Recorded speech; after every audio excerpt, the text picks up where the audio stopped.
सिहोरच्या डोंगरात मराठा लष्कराचा मुक्काम पडला होता. वैशाख शुद्ध 13, 28 एप्रिलला सिहोरगाव पाठीमागे टाकून लष्कर पुढे आलं होतं. तिन्ही सांज होताच काळोखाचा गडद पडदा डोळ्यावर आला. घोडी ठेचकाळू लागली. अंधारात हत्ती सवयीने इकडे तिकडे उडवताना सोंडेला झाडाझुडपाचा तडाखा बसू लागला. उंट फेंगड्या ढांगा टाकू लागले. दारुगोळ्याच्या गाडीवानांना रस्ता दिसेना. गाड्यांची चाकं खाच कळग्यात आदळून साठेहाऱ्यांचे पेच ढिले पडू लागले. बावकाडे दनादन आदळू लागले. बाडबिस्तराच्या ओझ्यानं आधीच भेंडाळलेली तट्ट रस्त्यात कोलमडल्यासारखी करू लागली. पालख्यांच्या भयानं ठेचा बसू लागल्या. अंबाऱ्यांना झाडांच्या फांद्या तटत होत्या. तोफांचे गाडे, ओढणाऱ्या बैलांच्या रांगा अंधार डोळ्यात एकमेकाला तटत होत्या. अडखळत, थटून खेटून प्रसंगी एकमेकात गुरफटून जात होत्या. दुतर्फा चालणारे बैल हाके भावचे पाय खड्ड्यात पडू नये याचा आदमास घेत चाबकांचे कोयंडे बैलाच्या पाठीवर थडाथडा हानीत होते. तोफांच्या ओझ्यानं आधीच सिनलेली बैल कुतत मुतत जीव घेऊन चालली होती. जेव्हा अंधार पडू लागला तेव्हा साऱ्यांची अपेक्षा होती भाऊसाहेब आता मुक्कामाचा हुकूम सोडतील. पण भाऊनी न थांबता मशाली टेंब्यांच्या उजेडात तसेच चाला असा हुकूम सोडला. मशालजीचा धंदा करणारे मांग, महार, चांभार, कुणबी, मुसलमान पोटात तुकडा नसताना लष्कराला उजेड दाखवण्यासाठी पेंढ्या, मशाली, टेंबे घेऊन जाळवंडे, खड्डे चुकवीत चालू लागले.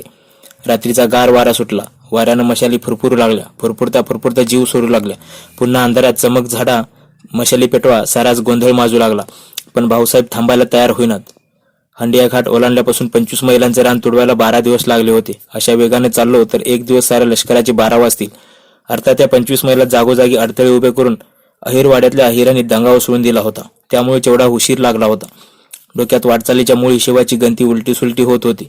थांबून काय करायचं? गिलच्याला तर गाठला पाहिजे. 5 दिवसामागे अहिराच्या बंदोबस्ताला सरदार विठ्ठलराव विंचूरकरांचं 1000चं रांगडं पथक पाठवलं आहे. त्यांचाही अजून पत्ता नाही.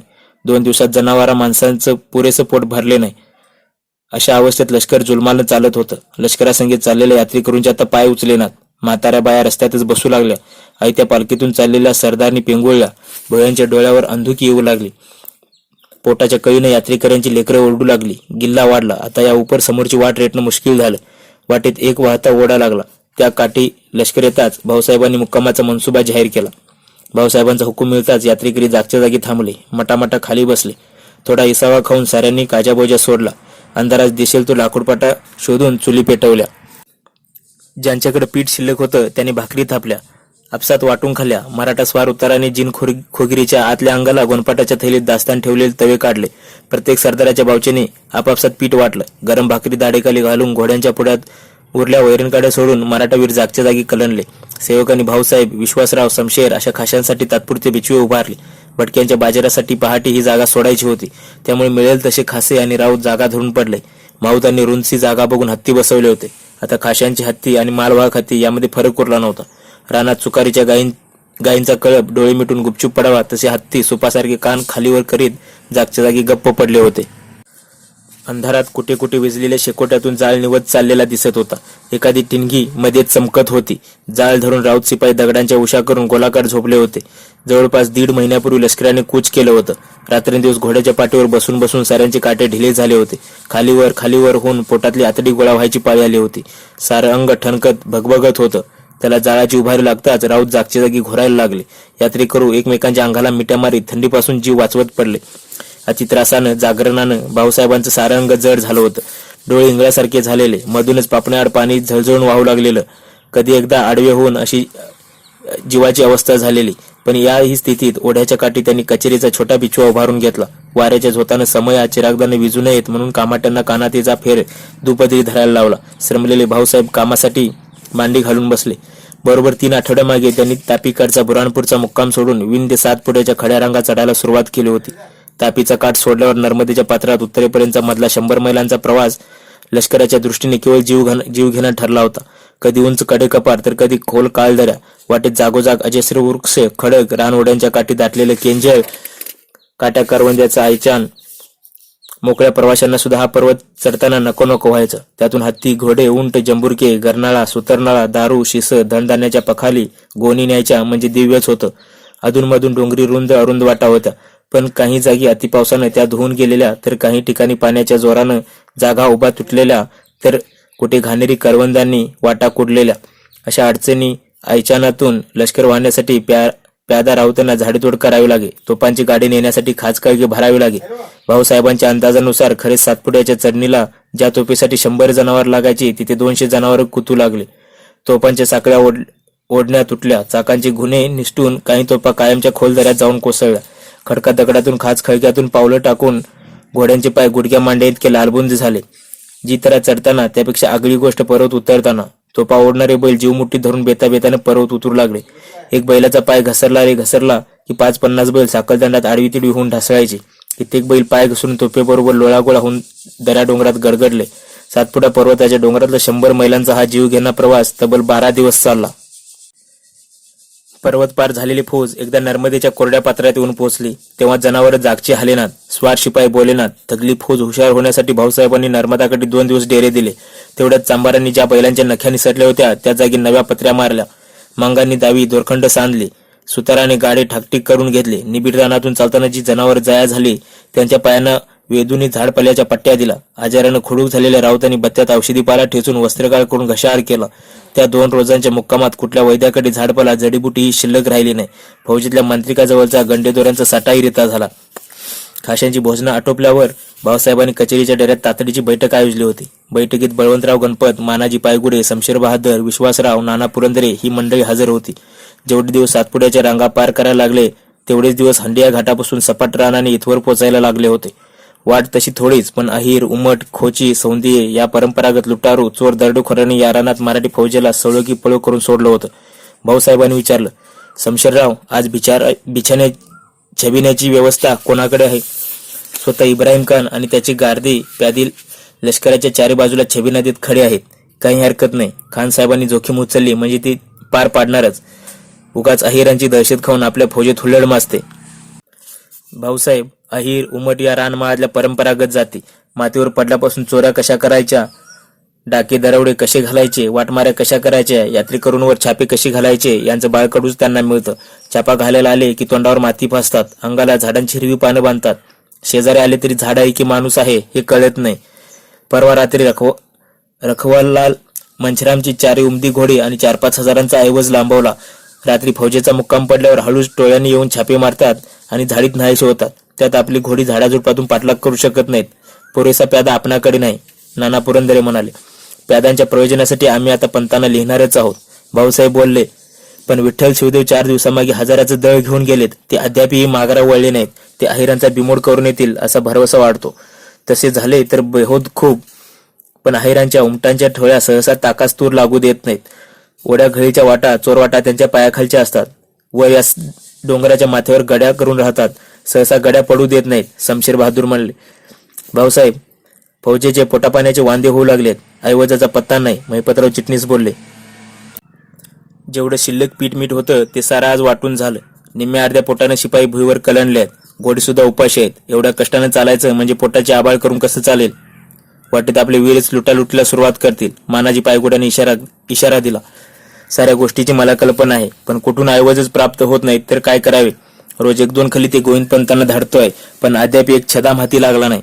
2 दिवसामागे त्यांचे एक पत्र पावले. यावर्षी दिल्लीकडे अंतर्विधीत गारा पडल्या. उभी पिके जागीच कोसळली. किसानांकडे धान्य नाही, त्यामुळे वसूल होत नाही असे ते लिहितात. ऐवज धाडत नाहीत. अंतर्वेद बुंदेलखंड प्रांतात आपले इतके मामलतदार कमावीसदार आहेत, पण कोणी एक छदाम धाडेल तर खरं. तो बर्वे, तो खांडेकर काय करतात काय हे लोक? काकासाहेब, कमावीसदारांकडून जे खरी येतात ते बारकाईने पडले पाहिजेत. विश्वासराव बोलले, मतलब तिकडील रयत अब्दालीच्या, नजीबाच्या, मराठ्यांच्या कोणत्याही कमावीसदारांना पैसा द्यायला राजी नाही. एव्हाना साऱ्या हिंदुस्थानला लवकरच मोठे युद्ध होणार हे कळून चुकले आहे. ज्याची सरशी होईल त्याचाच पदर धरायचा ही भूमिका उत्तरेतल्या जमीनदारांची तसेच रयतेची आहे. त्यामुळे साऱ्यांचा वसूल भरणं थांबला आहे. या सबबी मलाही सांगता येतील. सवाल राहतो एवढाच की ही बडी फौज विनामुद्रेची चालायची कशी? परतूडहून निघताना अवघा 2 लाखांचा खजिना गाठीशी होता. आता लष्कर, बाजार, यात्रेकरू सारे मिळून खाणारी 50,000 तोंडे आणि 20-25 हजारावर जनावरे, या साऱ्यांचा मेळ कसा घालायचा? जिकडे जावे तिकडे तलवार मारून जगावे ही पुण्याच्या फडाची भूमिका. माफ करा भाऊसाहेब, पण मी स्पष्ट बोलतो, आपल्या मोहिमेची ही वेळ चांगली नव्हे. या रस्त्याने याआधी दादासाहेब 2दा दिल्लीपर्यंत गेले. शिंदे होळकरांच्या फौजा या रानातून फिरत आहेत. रयतेला कधी यवनांचा त्रास तर कधी जाटांचा जाच. अनेकांनी लुटालूट करून रयत कित्येकदा नागवले आहे. बरे, सालीना त्यांनी सारा द्यावा तर संरक्षणाची जोखीम कोणी घेत नाही. दिल्लीत एवढे दिवस बादशहाचं रक्षण करीत असताना आणि मेजवान्या झोळीत पंत मानकेश्वर बसले. पण रयतेचं काय? आधीच फाटक्या झालेल्या रयतेकडून वाटेत आम्हाला लुटमार कितीशी मिळणार? भाऊसाहेब शांतपणे शमशेर बहादुरांचे बोलणे ऐकू लागले. याआधीही 2 वेळा शमशेर उत्तर हिंदुस्थान पायाखाली घालून आले होते. बुंदेलखंडाची दिवाणीही त्यांनी चालवली होती. त्यांच्या दृष्टीला सत्याचा आधार होता. दुसऱ्या बाजूला महिपतराव चिटणीस बोलत होते. भाऊसाहेब, कुठल्या गावात स्वयंपाकासाठी लाकूडपाटा मिळत नाही. नाणी टाकूनही घोड्यांना चंदी चारा उपलब्ध होत नाही. आता हर एक गावाभोवती तटबंद्या बांधल्या आहेत. गावात काही दस्तऐवज हाती लागायचा असल्यास पहिली तटबंदीशी, रखवालदारांशी आणि शेवटी रयतेशी गाठ. याचा अर्थ या मोहिमेत बाहेरच्या पैशाची वाट बघून चालणार नाही. मोहिमेत द्रव्य मिळणार नाही. प्रसंगी पुण्याहून खजिना मागवायला हवा, विश्वासराव बोलले. विश्वासरावांकडे सारे आश्चर्यचकित होऊन बघू लागले. बाहेरून कर्ज न आणता फौजेचा खर्च जिकडच्या तिकडेच करावा, ही भूमिका घेऊन भाऊसाहेबांनी दादासाहेबांच्या 80 लाख खर्चावर टीका केली होती. आता भाऊसाहेब तरी कोणत्या तोंडाने पुण्याहून ऐवज मागवणार होते? सारी परिस्थितीच पालटलेली. ऐवज मागवायचा कसा आणि मागून करायचं काय? कमाईदारांच्या पैशांचं काय? दर महिन्याला फौजेचा खर्च 5-6 लाखांवर चालला होता. एवढ्या इब्राहिम खानाच्या फौजेचा खर्च 2 लाखांवर होता. बैठक संपली तरी भाऊसाहेब अस्वस्थ होऊन जागच्या जागी बसून होते. चांद्रात कधी होणार म्हणून सामान्य मराठी स्वार राऊत बारगीर एकमेकाला विचारित होते. ज्या दिवशी पूर्ण चंद्रमा आभाळत असेल त्या चांदण्या रात्रीची लष्कराची पगार बिदागी भागवायची, हा आजवरचा रिवाज. पण 2 चांद्राते आल्याने गेल्या. पोटा पाण्यासाठी सरकारातून तिखट मीठ, काहीच्या फौजांकडून चंदी चारा सोडला तर तशी चांद्रात अजून उगवलीच नव्हती. भाऊसाहेबांनी बोरो हाती घेतला. ते गोविंदपंतांना कलिता लिहू लागले. कोणत्याही परिस्थितीत 8-10 रोजात 10-12 लाखांचा ऐवज पाठवा. अहिरांचा जाच आहे. त्यांच्या समाचारासाठी बुंदेलखंडातून 3000 जवामर्द प्यादा धाडा आणि हो, त्यांना धाडताना 1 महिन्याचा पगार देऊनच त्यांची पाठवणी करा. खलिता संपवता त्यांना गार्द्यांच्या फौजेची याद आली. दक्षिणेतून बंदुका अद्याप प्राप्त झाल्या नव्हत्या. बिनहत्याराचा सैनिक कसा चालेल? गोविंदपंत 300 बंदूक आणि 100 जेजालांच्या खरेदी करून हा ऐवज तातडीने इकडे धाडून द्या. मध्यान्ह उलटल्यावर भाऊसाहेब खाजगीकडे गेले. समईतल्या वाती जळत होत्या. पार्वतीबाई भाऊसाहेबांची वाट बघत तशाच बसून होत्या. कितीतरी दिवसात स्वारींशी मोकळे 4 शब्द करायची ही सवड मिळाली नव्हती. आज तरी बोलतील, जरा मन मोकळे. दारूच्या धुंदीने मनुष्य झिंगून जावा तसे अतिश्रमाने भाऊसाहेब झोके खाल्ल्यासारखेच अंतपुराकडे आले. झटकन पुढे होऊन पार्वतीबाईंनी त्यांच्या पायातल्या वाहनं काढून ठेवल्या. डोईवरचे कुसुंबी पागोटे काढले. त्यांच्या हाताला भाऊसाहेबांचा देह रसरसल्यासारखा लागत होता. पार्वतीबाईंना भाऊसाहेबांशी कितीतरी बोलायचे होते. तसेच ते बिछाण्यावर आडवे झाले. पण स्वारींच्या आल्या आल्या डोळ्या लागला तेच खूप झालं. पार्वतीबाई समाधानाने त्यांच्या भाळावरून हात फिरवू लागल्या. अंधारात इब्राहिम खानाचे गार्दी लष्कराच्या चहूबाजूने छबिना देत फिरत होते. हातात फरश अगर खांद्यावरच्या तोड्याच्या बंदुका घेतलेले लांब गुडघ्यापर्यंतच्या फिरंगी कोटातले काळे कुट्ट गार्दी भिसूर दिसत होते. अधूनमधून चौक्यांवर पेटलेल्या मशालीच्या उजेडात त्यांचे डोळे शेंद्रासारखे गडद लाल दिसत होते. इब्राहिम खान अश्वारूढ होऊन लष्कराच्या भोवती गस्तीच्या गोलाकार चक्रा मारित होता. डोळ्यात तेल घालून जागता पहारा ठेवित होता. जागोजागचे पहारेकरी जागी असल्याची खात्री देत होता. अर्धी रात्र सरली. पहाटेचा सुगावा लागला. गारठा वाढला. एकाएकी यात्रेकरूंची कुत्री जोरजोरानं भुंकली. तसे बुटांचा धाडधाड आवाज करीत गार्दी शिपाई त्या दिशेकडे धावले. यात्रेकरू आयामाया जाग्या झाल्या. एकदम गनिमाचा हमला आल्याचाच भास झाला. हाय रे भगवंता, वाचव आम्हाला. उठा, पळा, पांडुरंगा थावरे. तुझा पोरगा कुठं आहे? बाळ्या पळ. गळका वाढला. स्त्रिया एकमेकींना मिठ्या मारू लागल्या. यात्रेकरूंचे 2-4 जथे इकडे तिकडे धावू लागले. मध्येच बांधलेली तट्ट खेचरे जागच्या जागी दुकाने झाडू लागले. कोणी ओरडू लागले, कोणी दोन्ही हाताने बोंब मारू लागले. हुल्लड माजली. तसा इब्राहिम खान भरधाव वेगाने धावला. लोकांवर ओरडला, हरामजादो, चुप बैठो, नाही तो गोली मारूंगा. कुत्री ज्या दिशेकडे पुढे होऊन भुंकत होती तिकडे इब्राहिम खानाने झेप घेतली. त्याच्यासोबत 200-300 करोलांचा बेडा होता. करोलांनी हाती बंदुका घेतल्या. ते सज्ज झाले. दूरवरून ओढ्याच्या बाजूने घोड्यांच्या टापांचा आवाज येत होता. एक गार्दी ओरडून विचारू लागला, नवाब साहेब, शिरगाव का बंदुका? थांबा, हा मजबूत घोड्यांच्या टापांचा आवाज दिसतो. हे अहिर लुटारू नक्कीच नसतील. आपण प्रथम अंदाज घेऊ. लष्करात गडबड उडाली. तसे दुरून येणारे स्वार थांबले. इब्राहिम पवित्र्यात उभा राहिला. तोच तिकडून अंधारात आरोळ्या दानावून लागल्या. हर हर महादेव. भाऊसाहेब की जय हो. विश्वासराव की जय हो. इब्राहिम खानाने क्षणार्धात ताडले. नक्कीच हे विठ्ठल शिवदेवाचं दळ असणार. अहिरांचा समाचार घेऊन विंचुरकरांची पथकं आली. लष्करात पथकं मिसळून इतक्यात खिदमतगार धावत आले. सांगू लागले, सरदारांनी चलावं, भाऊसाहेब बोलवत आहेत. अजून पोर जागाच आहे? होय. दंगा गेल्या अंगावरच्या शालीसह भाऊसाहेब तंबू बाहेर आले. मशालीच्या उजेडात अश्वारूढ झालेले सरदार विंचुरकर भाऊसाहेबांना शेलार मामांसारखे भासत होते. तीच तडप, तोच जोश, दाढी मिशा पिकलेला, डोईला घोंगड्याची टापर मारलेला भक्कम हाडापेराचा 4 सालामाग साठी उलटलेला म्हातारा खरेच शेलार मामा भासत होता. विंचुरकरच्या आवाजाने भाऊसाहेबांचा समाधिभंग झाला. भाऊसाहेब, आपण अद्याप जागेच? हा आत्ता सकोटी डोळा लागला होता. तोवर तुमच्या आगमनाने जाग आली. असे ताटकळता का? पाय उतार व्हा. काही विशेष वार्ता? पाय उतार होऊन मसलत करण्याची ही वेळ नव्हे. आपण खुशाल निद्रेच्या अधीन व्हावं. अहिरांचा चांगला समाचार घेऊन आलो आहोत आम्ही. काय घडलं नेमकं? वाटेवरची जी ठाणी अहिरांनी बळकावली होती ती आम्ही पुन्हा ताब्यात घेतली. जितकी अहिरांची डोसकी मारता आली तितकी मारली. भवंशी पहाडात नद्या खोऱ्यात पळून गेले. पाठलाग करून बऱ्याच जणांना छिनून मारलं. अहिरांकडून वाटेत पुन्हा त्रास होणार नाही याचा पुरा बंदोबस्त केला आहे. राघव गोविंदाबरोबर 700 लोक ठेवून वाटेत चौक्या पहारे बसवले आहेत. आपण निश्चिंत असा. अहिरांचा पुरता बिमोड करून आलो आहोत. बिचाऱ्यातून पडल्या पडल्या भाऊसाहेबांच्या डोळ्यापुढे बाजीरावांची आणि शाहूराजांची मूर्ती उभी राहिली. त्यांनीच महाराष्ट्राच्या दऱ्याखोऱ्यातून शोधून काढलेली ही रानोजी शिंदे, मल्हार होळकर, बाबा विंचुरकर अशी एकापेक्षा एक वरचढ माणसं. राज्यकर्त्यांकडे असा चोखंदळपणा असावा. थोड्या वेळातच भाऊसाहेब निद्राधीन झाले. सकाळी जागे व्हायला भाऊसाहेबांना थोडा वेळ झाला. सूर्योदयाबरोबर ते उठले. उशीर झाल्याबद्दल स्वतःला दोष देत त्यांनी स्नानसंध्या आटोपली. देवपूजा झाली. गुजरातीची पथकं आगेमागे चालत होती. काही सरदार याआधीच पुढे झाले होते. बुनगे, यात्रेकरू लष्करात मध्येच मिसळून गेले होते. अंबारीतून भाऊसाहेब व विश्वासराव आजूबाजूचा प्रदेश बघत चालले होते. अश्वमेधाचा वारू निघावा तसा गजेंद्रापुढे सजल्या चंद्रसेन दुडक्या चालीने चालला होता. झाडाझुडपातून माजून राहिलेला धुक्याचा पडदा चिरजिरा होऊ लागला होता. टिकडीच्या उतारावरून भाऊसाहेबांना एकाएकी धुराचे लोट दिसू लागले. तसे ते चमकले. 2-4 स्वार समोरून दौडत आले आणि गजेंद्राजवळ हाशूश करत उभे राहिले. काय रे, काय प्रकार?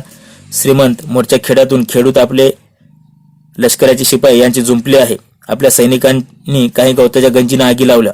चंद्रसेन अशा हाक मारता चंद्रसेन गरकन पाठीमागे फिरला आणि गजेंद्राजवळ उभा राहिला. भाऊसाहेब वरून उडी मारून चंद्रसेनावर स्वार झाले. घोडी विद्युत वेगाने पुढे झपावू लागली.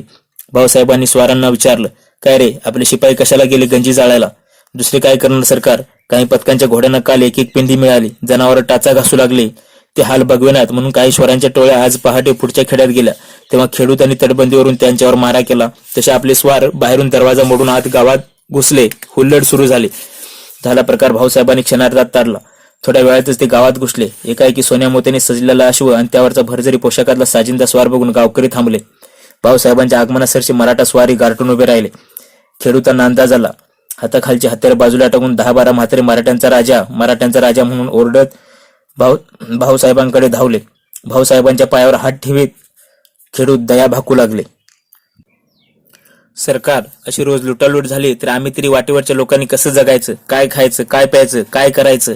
भाऊसाहेबांनी मराठा स्वारांकडे नजर रोखली. तशी साऱ्यांनी शर्मिंदी तोंड केली. भाऊसाहेब गावकऱ्यांना म्हणाले, माझं लष्कर परक्यांच्या हातून हिंदुस्थान राखायला दिल्लीकडे निघालं आहे. त्याला वेळेत दाना चारा मिळाला नाही तर आम्ही तरी दिल्लीपर्यंत कसं जायचं? झाल्या गोष्टी डोक्यातून काढा. मी सरकारातून तुमचा पैसा आत्ता चुकता करतो, पण तुम्ही लष्कराला दाना, गुरांना वैरण द्या. गावच्या मुख्यानं मान डोलावले. लष्कराच्या भाऊसाहेबांचा ग्वाल्हेरच्या पुढे तळ पडला होता. रात्रीच्या मसलतीत शमशेर बहादर, विश्वासराव, मानाजी पायगुडे, महिपतराव, विठ्ठल शिवदेव, बळवंतराव आदी खाशी मंडळी बसली होती. विश्वासराव सांगत होते, 4 दिवसातल्या अब्दाली नजीबाच्या बातम्या काही न्याऱ्याच्या आहेत. दोघात खटका ओढतोय. सुजादौले अब्दालीला मिळत नाहीत म्हणून अब्दाली नजीबावर दातओढ खातोय. अब्दालीचं लष्कर सुद्धा कुरकुर करत आहे. अब्दाली बादशाने तैमूरशाहची सासू मलिका जमानी हिला लखनौला धाडली आहे. सुजा आपल्या बाजूला सामील व्हावा म्हणून त्याचे जारीचे प्रयत्न सुरू आहेत. भाऊसाहेब, कोणत्याही स्थितीत सुजा आम्हाला मिळायला हवा. त्याच्या असण्या नसण्याचा दोन्हीकडे परिणाम होऊ शकतो. शमशेर बहादूर म्हणले. आपला बिलकुल सही आहे.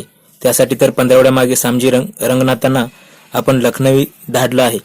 आपले वकील शिष्टाईची पराकाष्ठा करतील. शिवाय आम्ही त्यांना धाडलेला खलिता पहार बोलका आहे. आम्ही त्यांना म्हटलं आहे, तुम्ही आम्ही एकाच भात्यातले 2 तीर आहोत. हिंदुस्थानची अब्रू, इज्जत, मान मरातब आणि दिल्लीच्या बादशाहीची लाज आपणाला आहे असे आम्ही समजतो. अफगाणी हिंदुस्थानच्या वैभवाचे नंबर 1 चे शत्रू आहेत. अब्दाली आणि नादिरशहाने हिंदुस्थान कसा सफाचार धुवून नेला हे आपण जाणताच. कडवे अफगाण हिंदुस्थानी मुसलमानांना तर खूप कमी लेखतात. हिंदुस्थानात एकही सरदार इतमामात राहावा अशी त्यांची इच्छा नाही. तुम्हीच आज हिंदुस्थानातले एक इज्जतदार सरदार आहात. गोड बोलून ते तुम्हाला लगाम लावतील आणि एक दिवस काम झाल्यावर फेकून देतील. दिल्लीकर बादशाहच्या मिठाला जागा. परमेश्वर कृपेने येत्या जंगात आम्ही विजयी झालो तर शहा आलमला पातशाही आणि तुम्हाला हिंदुस्थानची वजिरी बहाल करून आम्ही दक्षिणेकडे वळू. तुम्ही फौज घेऊन आम्हाला मिळावे असेच नाही, आपण निवांत राहिला तरी खूप झाले. श्रीमंत बाजीराव साहेबांनी आपले आजोबा सादत खान यांच्यातला करार व पूर्वापार स्नेह चालू ठेवा. आमच्यावर राग ठेवून परक्याच्या लगामी लागणे न्यायाचे होणार नाही. एवढा स्वच्छ खलिता धाडल्यावर आम्हास अजून भरोसा वाटतो सुजा आम्हालाच मिळेल. कदाचित नजीब स्वतः अयोध्येकडे जाण्याची शक्यता नाकारता येत नाही. शमशेर बहादूर म्हणाले. तो महामायावी मनुष्य हवे ते सोंग घेईल, भाऊसाहेब हसून म्हणाले. तो नरकाचा वकील म्हणून स्वर्गात जाईल, देवादिकांच्या टाळूवर हात फिरवून त्यांच्या वकिलीसाठी पुन्हा नरकातही जाईल. ही ब्याद या आधीच कलम झाली असती तर कदाचित हे भयंकर दिवस मराठ्यांच्या नशिबी आले नसते. पण त्याच्या नादी लागून नवाबसाहेबांना काय गवसणार.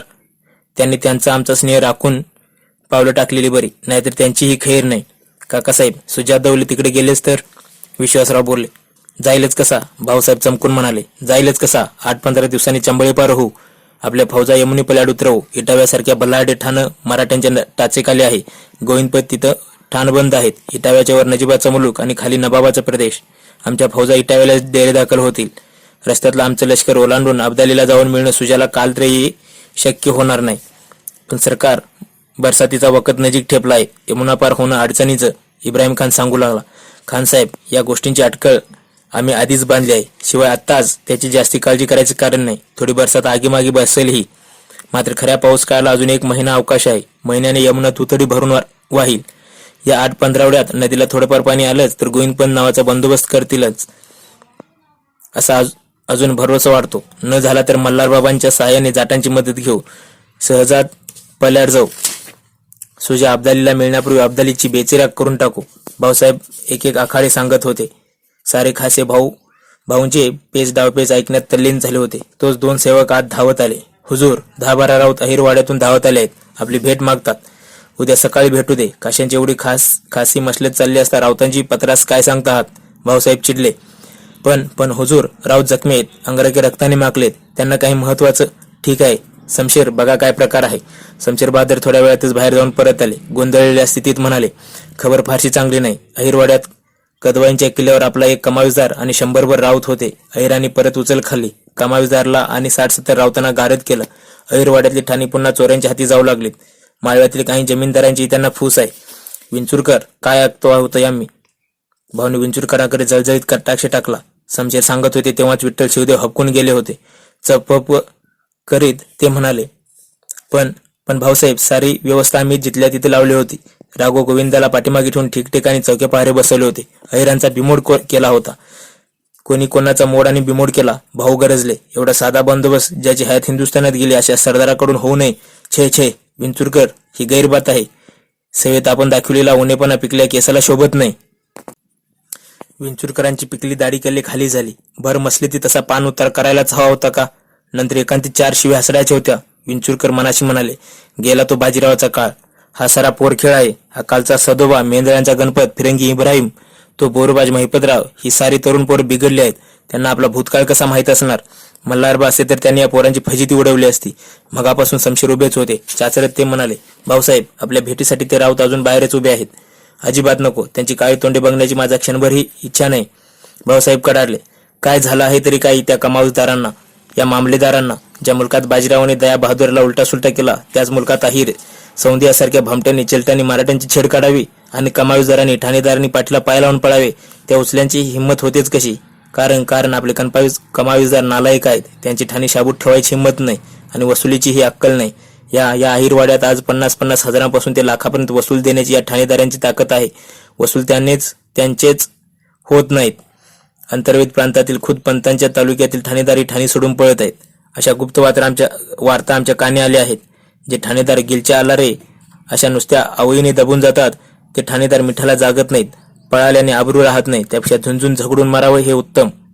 ठाणेदारांनी मारावे तेव्हाच ठाणे सोडावे. मसनदीच्या डेऱ्यात कमालची शांतता पसरली होती. भाऊसाहेब पोटतिडकीने गरजत होते. सारे हबकून गेले होते. भाऊसाहेबांनी थोडा पवित्र घेतला आणि ते सरदार पायगुड्यांना वळून म्हणाले, आम्ही इतकी मेहनत घेतो आहोत, रक्तभात ओकतो आहोत. बऱ्याचदा आमचं लष्कर उपाशी पोटाने चालतं. पण तेवढ्यामागे पुण्याहून 1,80,000 हुंड्या आल्या. उज्जैन, इंदुरातल्या सावकारांकडे त्या वटवल्या. पण 2 दिवसात एवढ्या रकमेचा फन्ना उडाला. हर राऊताचा महिन्याचा रोजमुरा 10 रुपयाने भागेना. एकट्या हुजरातीचा खर्च 2 लाखांचा आहे. आज आमचं लष्कर घोडी माणसं कायमची नष्ट व्हायची पाळी आली तरी अंतर्वेदीतले बुंदेलखंडातले आमचे मामलतदार पैका देत नाहीत. पैका देणं जमत नसेल तर बापजाद्याने रक्त आटून हिंदुस्थानात जी ठाणी उभारली त्यांचं रक्षण तरी करा. पण पायगुडे ही मंडळी तेवढीच जोखीम कशी पार पाडत नाहीत. सारा हिंदुस्थान कसा गडबडून गेला आहे. राजपुत्रांनाही कोणी सहाय्याला येत नाही. भाऊसाहेब, आम्ही साफ बोलावे. जरूर भाऊसाहेब, इकडची पैक्याची दार बंद व्हायलाही काही कारण आहेत. रयत, अमीर उमराव, ठाणेदार सारेच गांगरून गेले आहेत. जिथे शिंदे होळकरांच्या फौजांनी शिकस्त खाली दत्ताजीला यमुनाकाठी जित्ता मारला, मल्हारबा राजपुतानाच्या पहाडात पळाले, तिथे सदाशिवराव तरी यशस्वी होतील का ही भीती सगळ्यांना ग्रासते. गनिमांचा जोर मोठा आहे, तो कसलेला आहे. त्याच्या धडाक्याच्या भीतीनेच सारे गारटून पळतात. मग इकडे वसूल कोणी करायचा आणि भरणा कोणी धाडायचा.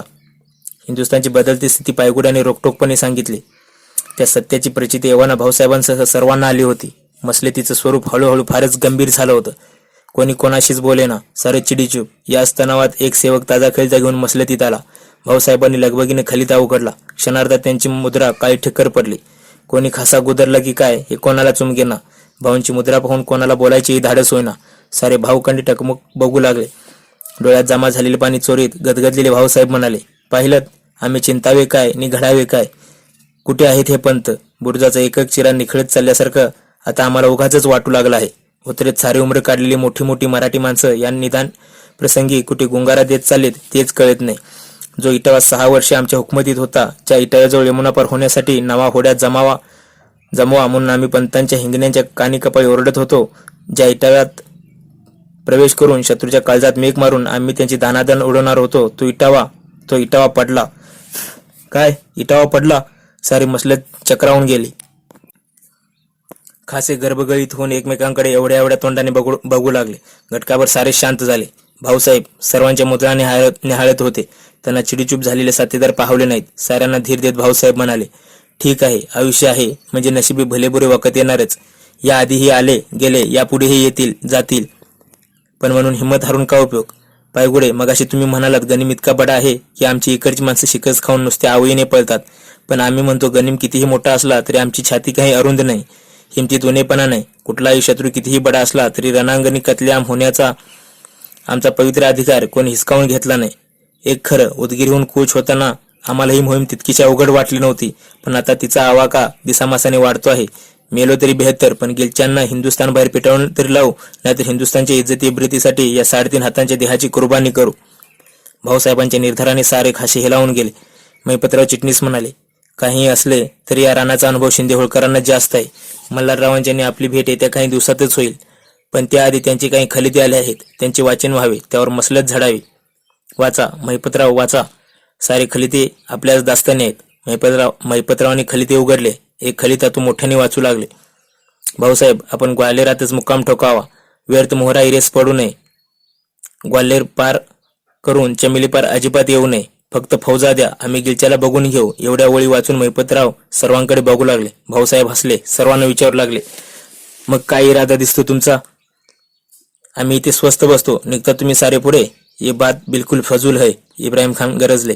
सरकार, आता आपणाला परतीची वाट नाही. वृक्षाचा शेंडा मोडल्याने मूळचा रस झाडात भरणार नाही, त्याला पालही फुटणार नाही, हे शक्य नाही. शमशेर आणि बळवंतराव गरजले. काकासाहेब, विश्वासराव उठून म्हणाले, आपल्या संगती आम्ही मरून जाऊ, पण राजसाहेब असं याबद्दल बोलू नका. आपण भावी पेशवे आहात. भाऊसाहेब, काकासाहेब, तुमच्या संगतीत मसनदीपेक्षा मला स्मशान पवित्र भासेल. विश्वासराव बोलले. पहिला मुद्दा निकालातच निघाला. महिपतराव पुढे वाचू लागले. आपल्या सोबतचा जनानखाना यात्रेकरू आणि बुनगे तिथेच ठेवा. त्यांच्या भोजनापोषणाची जोखीम जाटराजा सूरजमल झेलायला तयार आहे. या मुद्द्यावर भाऊसाहेब चमकले. इब्राहिम खान लागलीच बोलले, ये तो बिलकुल सही है.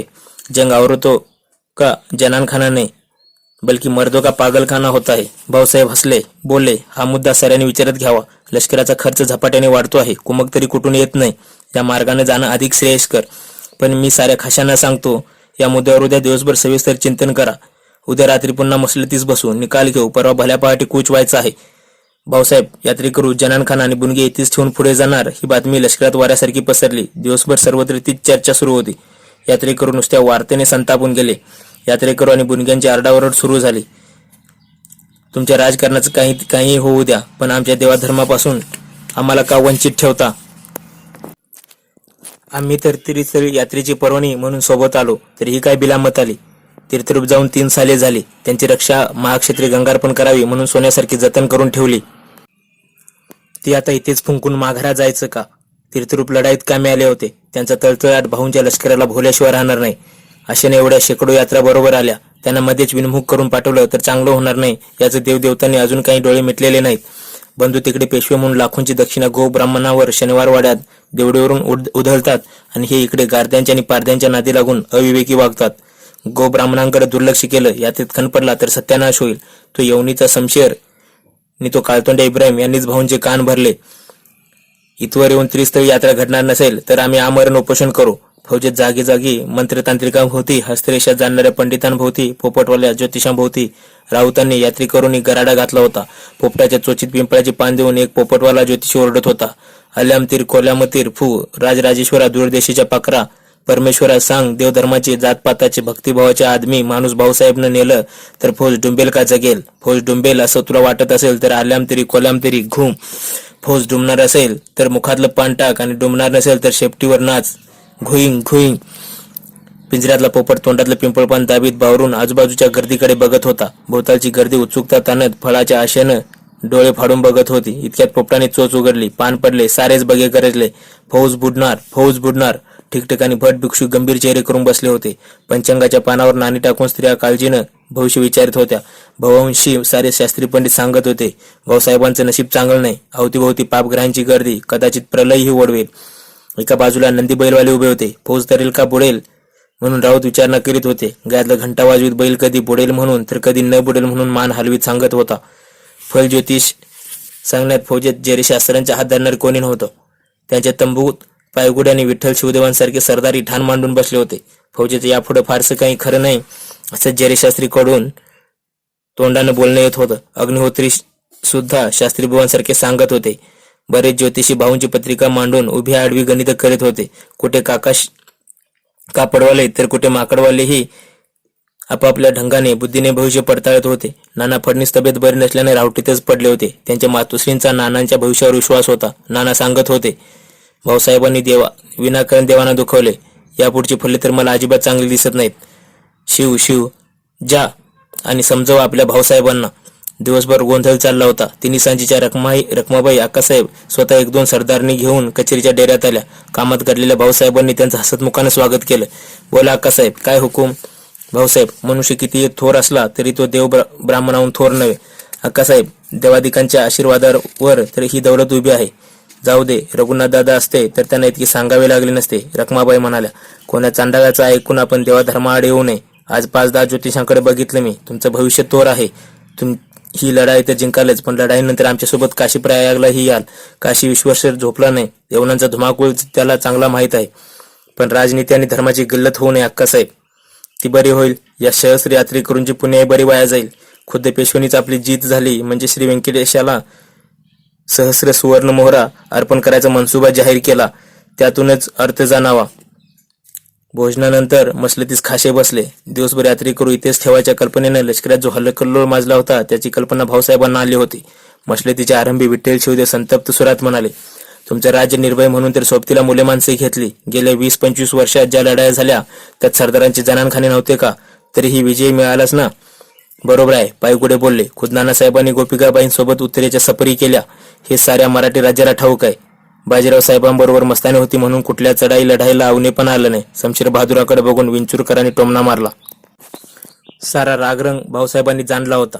फौजेचा खर्च कमी व्हावा म्हणून निदान काही माणसं कमी करावी असा विचार मसलतीत पुढे आला. पण बडे सरदार आपल्या खाजगीकडचे लोक, स्त्रिया, पाहुणे रावळे कमी करायला तयार होईनात. सरदारकी म्हटल्यावर सरंजाम हवा, सेवक चाकर हवेत. एकट्या नाना पुरंदऱ्यांकडे 24 सेवक होते. इतरांचा आकडा यापेक्षा खूप मोठा होता. एकूण साऱ्या सरदारांना आणि देवादिकांना आपण विनाकारण दुखवले अशी भाऊसाहेबांचीच भावना झाली. यात्रेकरू, स्त्रिया, मुले ग्वाल्हेरातच ठेवायचा मुद्दा आपोआप निकालात निघाला. सोबत आला होत, सोबत फिरू नाहीतर मरू. रात्री पार्वतीबाईंनी भाऊसाहेबांना विचारले, इकडची स्वारी काही लोक माघारा ठेवणार असं ऐकते मी. तो विचार केव्हाच बारगळला. बरे झाले बाई, पार्वतीबाई म्हणाल्या. मोहिमेनिमित्ताने देवादिकांच्या भेटीसाठी एवढी जनता सोबत आली. माघारा ठेवले असते तर त्यांना काय वाटले असते. भावंशी लोक आपल्या किंवा आपल्या खाशा सरदारांचे आपतेश, नातलग, अगर इष्टमित्र आहेत. भाऊसाहेबांनी दीर्घ श्वास सोडला. ते गंभीरपणे बोलले, काय करणार दुसरं, आमचा मुलूकच असा आहे. एखादा करता मनुष्य दिसला की सारे पाहुणे रावळे त्याला गोचडीसारखे चिकटतात. जितका त्याचा लाभ उठवता येईल तितका उठवायचा. या सगळ्या सोयऱ्यांनी, पाहुण्या रावळ्यांनीच कर्त्या पुरुषांना मोहाने आंधळे करून महाराष्ट्र धर्माचे आजवर जितके नुकसान